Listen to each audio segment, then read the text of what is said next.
श्री कृष्ण।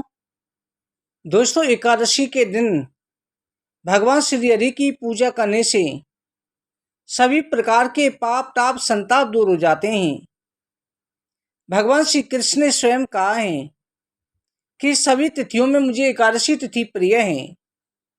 इसलिए एकादशी के दिन सकाम भाव या निष्काम भाव से भगवान की पूजा की जाए तो पूजा सफल हो जाती है। एकादशी के दिन चाहे व्रत रखा या नहीं रखा, तब भी आपको ये वस्तु खानी है।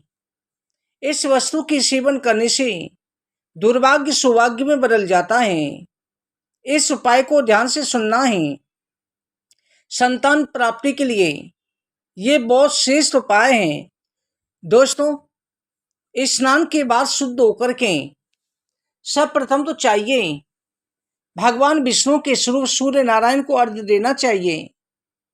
सूर्य भगवान को अर्घ्य देते समय एक लोटे में लाल चंदन या रोली डाल करके, तांबा या पीतल का लोटा हो, उसमें जल भल्ले में गुड़ डाल करके, लाल फूल हो, लाल फूल नहीं है तो केवल रोली और गुड़ी डाल करके, और उसमें थोड़ा सा 1 चम्मच दूध डाल करके भगवान सूर्यदेव को अर्घ्य देना है।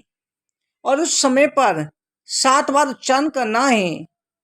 ओम हिरण्यगर्भाय नमः, ये पंचाक्षरी मंत्र का उच्चारण करना है। उसके बाद में आपको 5 केले लेनी है। जिस समय भगवान विष्णु की कथा सुन रहे हैं, एकादशी की कथा सुनते समय भगवान के सामने पूर्व उत्तर दिशा तरफ मुख करके बैठ करके कोई और भी उपाय कर रहे हैं तो उसके साथ में भी कर सकते हैं। 5 केले लेकर के 5 केलों के अंदर आपको ओम नमो भगवते वासुदेवाय इस मंत्र को लिखना है। जैसे एक केला पर आपने अनामिका उंगली से, जो कनिष्ठा के साथ वाली होती है, ओम लिख लिया, दूसरी पर नमो लिख लिया, तीसरी पर भगवते लिख दिया, चौथी पर वासु लिख दिया और 5वीं पर देवाय लिख लिया। 5 केलान पे लिख करके भगवान के सामने अर्पित कर देवें। इसके बाद आपको 11 तुलसी के पत्ते लेने हैं।